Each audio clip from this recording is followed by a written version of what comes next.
ఇప్పుడు ఎన్నో భాగం 21. నమస్కారం. విష్ణు పురాణం 21వ రోజు భాగంలోకి వచ్చాం మనం. అయితే ఈ శ్వేతద్వీపవాసిగా ఉన్నటువంటి విష్ణుమూర్తిని దర్శించడానికి బ్రహ్మాది దేవతలు మునులని గంధర్వులని వెంబడబెట్టుకుని భూదేవితో సహా అక్కడికి వెళ్ళారు. ఆ ద్వీపంలోట నరసింహరూపుడై ఉన్నటువంటి గరుడ వాహనుణ్ణి దర్శించి అనేకానేక నమస్కారాలు చేసి ఇట్లా స్తుతించారట. చంద్రశేఖర సంస్థుత నమస్తే చంద్రార్కులోచన చంద్రశైలధర పీతాంబర కమలాక్ష కమలామనోహర కమలవాస కమలనాభ ధరణీధర గరుడవాహన దశకంఠ సంహార దశతత్వ బోధక మదనజనక కరుణతో మమ్మల్ని కాపాడు, కటాక్షించు. ఇదిగో భూదేవి దుర్మదాంధులైనటువంటి రాక్షసుల బరువుని మోయలేక వంగి కుంగి బాధపడుతోంది. ఆ బరువును పోగొట్టి ఈ దేవికి సుఖస్థితిని కలిగించు అని పరిపరి విధాలుగా విన్నవించగా విష్ణువు బ్రహ్మను ఆదరంగా మన్నించి భూదేవిని ఓదార్చి, నువ్వు చింతించకు, నీకు కలిగిన బాధని నేను పోగొడతాను అని అభయరూపంగా ఓరడించారట. తన శరీరం నుంచి నల్లని తెల్లని 2 రోమాలను తీసి, ఇదిగో ఈ 2 నా అంశతోటి 2 పురుషమూర్తులుగా ధరలో అవతరిస్తాయి, దుష్ట శిక్షణ శిష్టరక్షణ చేస్తాయి, దాంతో భూభారం పోతుంది.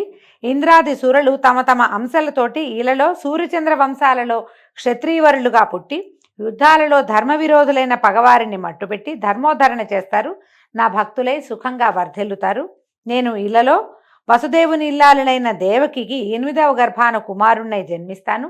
నా పేరు కృష్ణుడు. నా పనిగా భూభారాన్ని తీరుస్తాను, కంసాదులను రూపుమాపి లోకానికి క్షేమం కలిగిస్తాను అని అభయం ఇచ్చాడు. దాంతో ఇంద్రాదులు బ్రహ్మమాట మీద మేరు పర్వతం దగ్గరికి వెళ్ళి కార్యాచరణ ఆలోచిస్తున్నారు. ఇప్పుడు మనం ఏం చేయాలి అని వాళ్ళంతా ఆలోచిస్తున్నారు. భూదేవి నా బరువు తగ్గిపోయింది ముందేనని ఆవిడ సంతోషంగా ఉందట. అయితే ఇట్లాంటి ఒక వృత్తాంతం జరిగిందని నారదుడు కలహాసనుడుగా బిరుదు పొందిన వాడైన వాడు ఆయన ఏం చేశాడు, ఈ విషయం అంతా కంసుడికి చెప్పి వెళ్ళిపోయాడు. కంసుడికి తెలియజేసేట. దేవతలంతా ఒక మీటింగ్ పెట్టుకున్నారు. వాళ్ళంతా ఇట్లా ఆలోచిస్తున్నారు, విష్ణుమూర్తి భూమి మీద పుట్టబోతున్నాడు, ఆ పుట్టబోయేవాడు ఎక్కడో పుట్టడు, ఈ దేవికి మీ చెల్లెలకే పుట్టబోతున్నాడని ఈ వివరం అంతా చక్కగా తూచా తప్పకుండా అన్నీ అందించాడు. అందించేసరికల్లా ఈ వెంటనే కంసుడు చింతకి చితికి మతిపోయిన వాడిలాగా ప్రవర్తిస్తూ ఈ దేవకి వసుదేవుల్ని అంతకుముందు ఇంట్లో ఉంచాడు, ఇప్పుడు తీసుకెళ్లి కారాగారంలో పడేశాడు. ఇలా ఉండగా హిరణ్యకశిపుని కుమారులు 6 విష్ణుమాయ వల్ల వరుసగా దేవికి కన్న కొడుకులయ్యారు. మునుపు తన మాటగా తన అన్న ప్రకారమే వసుదేవుడు ఏం చేశాడు, వాళ్ళని ఒక్కొక్క పిల్లవాడు పుట్టినవాడిని పుట్టినట్టుగా తీసుకుపోయి కంసుడికి అందించేసరికల్లా ఆ దుర్మార్గుడు వాళ్ళని అట్లాగే సంహరించేశాడు. దేవకీదేవి 7వ గర్భం ధరించగా లోకమంతా ఆనందమయమైపోయింది. భూదేవికి వింత వికాసము విలాసము కలిగేయట. 14 లోకాలు తమ తాలూకు విష్ణు భక్తిని ప్రకటించేసాయట.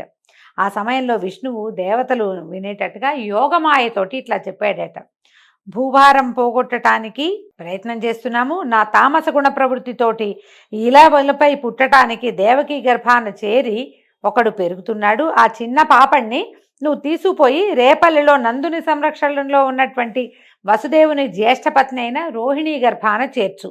ఈ పని నరమానవుడికి తెలియకూడదు. కంసునికి భయపడి ఒదిగి ఉన్న దేవకి కడుపు దిగజారిపోయిందని అందరూ అనుకుంటారు.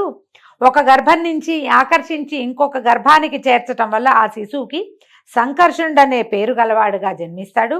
వెండి కొండలాగా తెల్లని మేనుతోటి జన్మిస్తాడు. ఈ విధంగా పెరిగి పెద్దవాడై భద్రంగా బలాతిశయంతో భాషిస్తూ బలభద్రుడిగా ప్రసిద్ధుడవుతాడు అని చెప్పాడు. చెప్పాక ఇంకా చెప్తున్నాడు, వర్షాకాలంలో శుక్లపక్షాన అష్టమి నాడు అర్ధరాత్రిలో దేవకీదేవి పుత్రుడిగా జన్మిస్తాను. ఆ సమయంలో నువ్వు యశోద గర్భాన స్త్రీ శిశువుగా జన్మించు. నా శక్తి ప్రేరేపణ వల్ల వసుదేవుడు నన్ను అక్కడికి తీసుకొస్తాడు. రేపల్లెకి నన్ను యశోదాదేవి పక్కన ఉంచి నిన్ను తీసుకొచ్చి దేవకీదేవికి అందిస్తాడు. ఆ తర్వాత ద్వారపాలకులని ఏడుపు విని వడివడిగా వెళ్ళి కంసుడికి చెప్పగా ఆ మూర్ఖుడు వస్తాడు, నిన్ను రాతి పలకపై పడేస్తాడు. వెంటనే నువ్వు పైకెగిరి అష్టభుజ శక్తిమూర్తివై ఇంద్రాది సురల జయజయధ్వానాలతో ఒప్పుతూ క్రమంగా శుంభాది దానవులను సంహరించే ఘనకార్యం చేసి ముల్లోకాలకు క్షేమం కరివవుతావు. నానా స్థానాలలోనూ భూతి సన్మతి క్షాంతి వృద్ధి ధృతి లజ్జా పుష్టి రుష నీతి ప్రశ్రయ ఆర్య దుర్గా దేవగర్భ అంబిక భద్రకాళి భద్రక్షమ క్షేమంకరి అనే పేర్లతోటి ప్రాతకాలమందు అపరాహ్నములందు తర్వాత భక్తిభరిత హృదయాలతోటి నరులు మానవులు అందరూ సురమాంస ఉపాహారాలు సమర్పిస్తూ నిన్ను ఆరాధించే వారికి ఈ అభీష్ట ఫలదాయినిగా ఉంటావు నువ్వు. ఇక వెళ్ళి ఈ ప్రయత్నం చెయ్యి అంటే ఈమె తర్వాత చేయవలసిన కార్యక్రమం అంతా చెప్పేశాడు. చెప్పగానే యోగనిద్ర యోగమాయ వెళ్ళి దేవకీ గర్భాన శేషమూర్తిగా ఉన్నటువంటి శిశువును కొనిపోయి అతిరహస్యంగా రోహిణీ గర్భంలో ఉంచింది. కంసుని వల్ల భయపడటం వల్ల దేవకికి గర్భస్రావం అయిందని ఇక్కడంతా చింతించారు. సప్తమ గర్భం 7వ గర్భం స్రావం అయిపోయింది. ఇంకా 8వ గర్భానికి వీళ్ళు ఎదురు చూస్తున్నారనమాట. తర్వాత వసుదేవుని పుణ్యం వల్ల విష్ణుదేవుని మహిమ చేత దేవకీదేవి గర్భవతి అయింది. ఇది అష్టమ గర్భం. పరమ పావనమని జగమంతా స్తుతించింది. సకల లోకాలకు తండ్రిగా సంరక్షకుడుగా విరాజిల్లుతున్నటువంటి కమలా మనోహరుడు దేవకీ గర్భాన అర్భకుడై పుట్టడం జీవలోక సంరక్షణ కర్తవ్యం కదా. ఆయన ఏంటంటే ఆయన ఎందుకు పుట్టాడు? కేవలం దీన్ని రక్షించడం కోసం మాత్రమే, ఇంకా వేరే ఏ కారణమూ లేదు. శ్రీ మహావిష్ణువు ఇక్కడ పుట్టిన సమయం నందే అక్కడ రేపల్లెలో యోగనిద్ర నందుని ఇల్లాలైన యశోద గర్భాన అవతరించింది. శ్రావణ మాసంలో ఈ పద్మాక్షుడు జన్మించిన సమయమందు గ్రహాలు వక్రగతి విడిచి రుజుగతిగా ఉన్నాయి. కృష్ణ జనన సమయమందు దేవకి సూర్యోదయంతో తూర్పు దిక్కులాగా తెల్లగా భాషించింది. ఆమె తేజస్సు చూసి చూడలేని వారైన ఇంద్రాదులు ఆకాశాన్నించి ఇట్లా అన్నారట, లోకాలన్నీ తన కడుపులో ఉంచుకున్న ఆది విష్ణువు ఇప్పుడు నీ గర్భాన చేరాడు, నీవిప్పుడు జగన్మాతవవుతున్నావు. పరమపురుషుడు పుట్టే సమయంలో నీకు ఏ ప్రసవ సంబంధమైన ఏ బాధ లేకపోవుగా కానీ అనేక విధములైన మంగళవాక్కులు పలికారట. ఆ సమయంలో నల్లని మేను, పున్నమి నాటి చందమామను పోలిన మోము, విశాలమైన వక్షంపై మచ్చ, తెల్లని తామరల్లాంటి విశాలమైన నేత్రాలు, కరుణను స్ఫురించే చూపులు, నడుమున పచ్చని పట్టుపంచ, మోకాళ్ల వరపు నిడుపుగా ఉన్న 4 చేతులు కలవాడైనటువంటి లోకాలని పరిపాలించే పరమపురుషుడు బాలుడై దేవకి గర్భం నుంచి ఉదయించాడు. పరమాత్మ చతుర్భుజుడయే జన్మించాడని చెప్తున్నారు. సకల భువన రక్షకుడైన పుండరీకాక్షుడు శంఖచక్ర గదాభయహస్తుడై పుట్టిన సమయంలో అన్ని లోకాలు ఆనందభరితాలైనాయి. సాధుజనులు సంతుష్టులయ్యారు. చల్లని గాలులు వీచాయి. యమున మొదలైన నదులు అత్యంత ప్రశాంతంగా ప్రవహించాయి. సముద్రాలు ఉప్పొంగాయి. గంధర్వుల పాటలు అప్సరల ఆటలు ముచ్చటగా వినవచ్చాయి. దేవతలు పుష్పవృష్టి కురిపించి దివ్య దుందుబులు మ్రోగించారు. యజ్ఞాలు సలక్షణంగా వెలిగే అగ్నులతోటి భాషించాయి. మేఘాలు మెల్లగా ఉరిమి చల్లగా వర్షించాయి.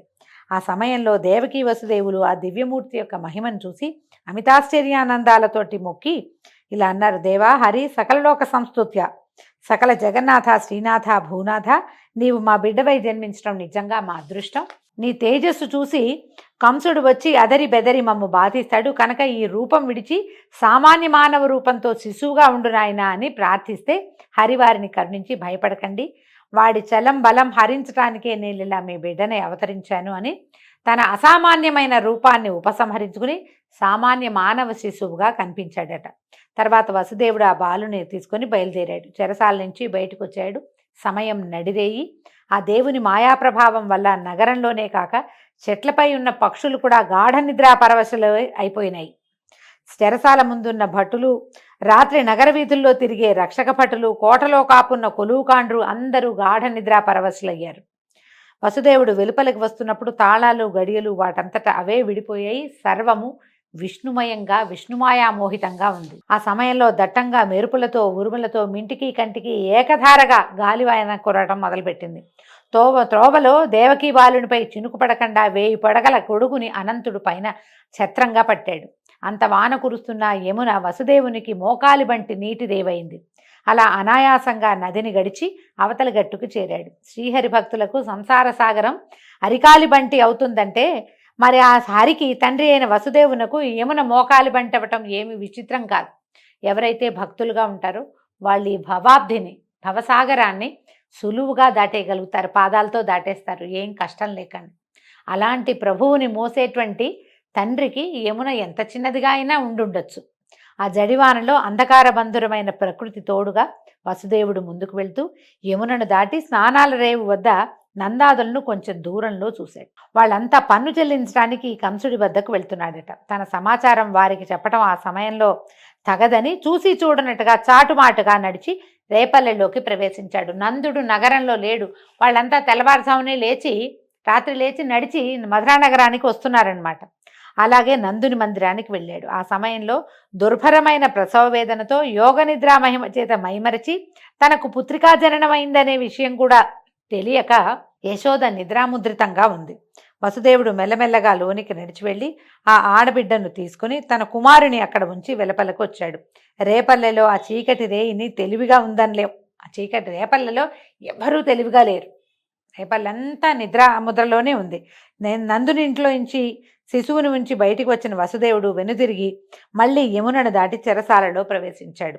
శాలలో ప్రవేశించంగానే చెరసాలలోకి వెళ్ళగానే ఈ కుమార్తెకే ఉమ్మని ఏడ్చిందట చంటిబిడ్డ. అంతలో కావలివారు లేచి లోపలికి వచ్చి చూశారు. బిరబిరా కంసుని వద్దకు పోయి దేవకీదేవి ప్రసవించినట్లు చెప్పారు. ఆ మాట విని కంసుడు నిప్పు తొక్కినట్టుగా ఉరికి వచ్చి గండు పిల్లిలాగా పురిటింట్లో దూరాడట. లోపలికి వచ్చేసాడు. పురిటింట్లోకి సాధారణంగా పురుషులు రాకూడదన్న నియమం ఉంటుంది. ఈయన పురిట్లో ఇంచే పసిబిడ్డల్ని చంపటం మొదలుపెట్టాడు. ఈ ఆఖరి శిశువు, ఈ అష్టమ గర్భం తన ప్రాణాలకి హాని కలిగిస్తుందని తెలిసి ఇంకా వసుదేవుడే శిశువుని తెచ్చిచ్చేదాకా ఆగలేదట కంసుడు. లోపలికి పరిగెత్తుకుంటూ వచ్చేసాడు. వస్తే ఆమె చూడగానే దేవకీదేవి వేడి నిట్టూర్పులు పొడుస్తూ కలతపడిన మనసుతో వణుకుతూ కన్నీళ్ళు ఒత్తుకుంటూ, అన్నా, నీ చెల్లెల్ని ఆడబిడ్డతో ఆనందము మొగకూనలతో ముచ్చట పొందలేని దౌర్భాగ్యురాలనయ్యాను. నా ముద్దుల కుమారులని 6 నిర్దాక్షిణ్యంగా దిగమింగావు. ఈ ఆడబిడ్డ 8వది మగ శిశువు కాదు. ఆ 8వ గర్భాన శిశువు మగవాడు నిన్ను సంహరిస్తాడని విన్నావు, కానీ ఇది ఆడపిల్ల అయింది. ఇంత చిచ్చు పెట్టావు కడుపులో, దీన్ని ఆర్పు, ఇప్పుడైనా ఈ బిడ్డను చూసుకుని నన్ను బతకనివ్వు అని ఎంతో చింతిస్తూ ఉంటే ఆ బాలింతరాలి మాటని చెవిన పెట్టకుండా మూర్ఖుడు ఏం చేశాడు, ఆ పురిటి పసిపాపని దేవకీ చేతుల్లోంచి బలిమిగా లాక్కున్నాడు. బలంగా లాగేసేట. లాగి చట్రాతి మీద పడేసేటట. విసిరి నేలకేసి కొట్టాడట. కొట్టేసరికల్లా ఆ పాప చప్పున పైకెగిరి ఆకాశం మీద భయంకరాకారంతో నిలిచి భీకరాయుధాలు ధరించి 8 భుజాలు కలిగిన స్త్రీమూర్తిగా వికృతంగా నవ్వుతూ అదిలిస్తూ ఇట్లా అంది, ఏరా, నన్ను హింసించాలనుకుంటున్నావా? అది నీ వల్ల అయ్యే పనేనా మూర్ఖ?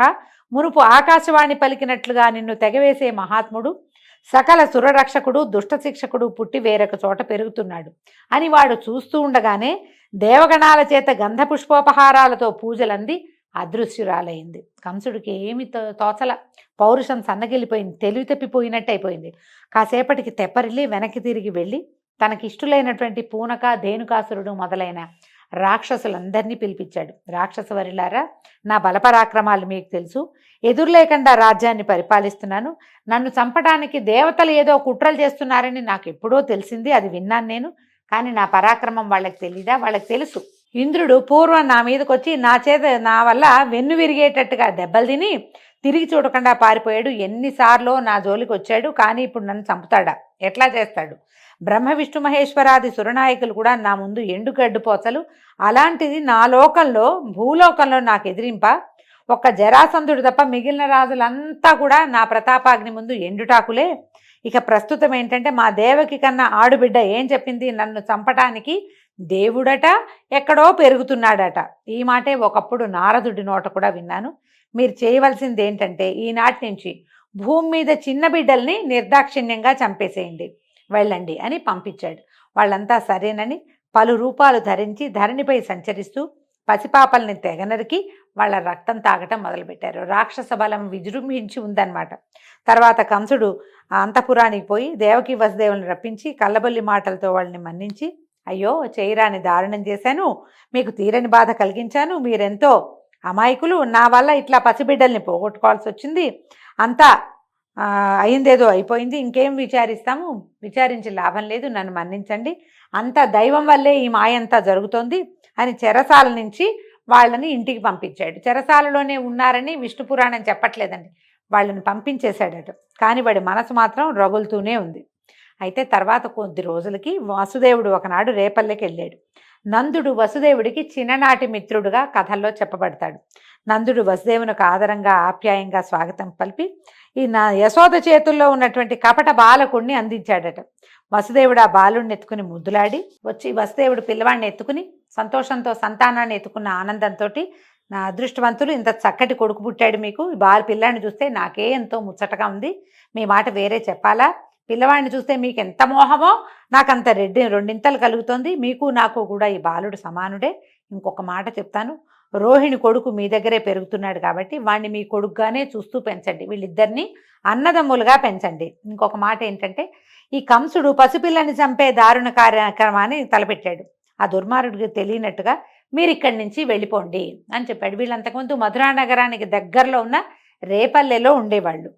ఆ రేపల్లె నుంచి విలాసం మార్చండి, సంవత్సరాంతమందు కట్టవలసిన పన్నులు వాడిని కట్టిన తర్వాత కట్టేసావు కదా, పన్నులు కట్టేసావు కాబట్టి ఇంకా మధురకి దగ్గరగా ఉండటం ఎందుకు, అమాయకంగా అగ్ని దగ్గరికి, మోసగాడైన పరిపాలకుడి దగ్గరికి చేరితే అపాయం తప్పిస్తే మేలు కలగదు అని చెప్పేశారు కల్లా ఈ మాటలు చెప్పి వెళ్ళిపోయాడు. ఇక్కడి నుంచి మీరు విలాసం మార్చేయండి, మీ చిరునామా మార్చుకోండి, వేరే చోటకి షిఫ్ట్ అయిపోండి అన్నాడు. అనగానే వీళ్ళు కూడా ఆలోచించి ఏం చేశారు, పిల్లల్ని తీసుకుని పశువులకు తమకు ఆహారము నీరు ఉన్న చోటకి తరలి వెళ్ళిపోయారు, బృందావనానికి వెళ్ళారు.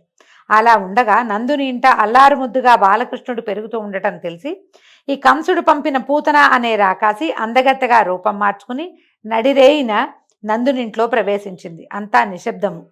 నిద్రలో ఉన్న బాలకృష్ణుని మెల్లిగా ఎత్తుకుని బుగ్గలు నిమిరి విషం పూసిన చనుబాలు తాగించింది. ఆ జగజ్జెట్టి యొక్క విషపు పాలతో పాటు దాని ప్రాణాలు కూడా, ఆ జగజ్జెట్టి అంటే పిల్లవాడు ఎలాంటి వాడు, ప్రపంచాన్ని ఆడించగలిగిన వాడు. అతను ఏం చేశాడు, ఈవిడ యొక్క పాలతో పాటు ప్రాణాలను కూడా పీల్చేసి అది ఓ ఓ అని కేకలు పెడుతూ మరణించిందట. కంసుడు పంపిన పూతన ఈ విధంగా బాలకృష్ణుడికి బలి అయిపోయింది. మొదటి బలి ఇదేనమాట. దాని అరుపు గోకులంలో ఎసరు పుట్టించింది. అరుపులకి పడుకున్న వాళ్ళంతా తుల్లిపడి లేచి గుమిగూడు చూస్తే ఏముంది, చచ్చిపడి ఉన్న రాక్షసుని చూశారు. ఆ రాక్షసి తాలూకు రక్కసి గుండెల మీద ఆడుకుంటున్న బాలకృష్ణుని చూసి పిల్లవాడిని ఎత్తుకుని ఆవు తోకతో దిగదుడిచి గోమయంతో తిలకం పెట్టి నారాయణ కవచం చదువుకుని తమ ఇంట్లో ఒక ఉయ్యాలలో పడుకోబెట్టుకున్నారు. ఇంతవరకు ఇలాంటి ఉపద్రవం ఎప్పుడూ జరగలేదు, అసలు ఇలాంటి చూడలేదు. ఇంతటి శరీరం కలిగిన మహారాక్షసుని పేర్లు వింటమే కానీ కంటితో చూసింది ఎప్పుడూ లేదని చాలా ఆశ్చర్యపోయారట. అయితే ఉయ్యాలలో ఉన్న ఈ కపటబాల స్వరూపంలో ఉన్న పరమాత్మ అక్కడికి దగ్గరలో ఉన్న ఒక చిన్న బండిని ఒక తన్ను దన్నాడట. దాంట్లో యశోద భద్రపరిచి ఉన్న పాలు, పెరుగు, వెన్న, నెయ్యి, ఇంటికి కావలసిన పదార్థాలు ఉన్న పాత్రలన్నీ కింద పడిపోయినాయి.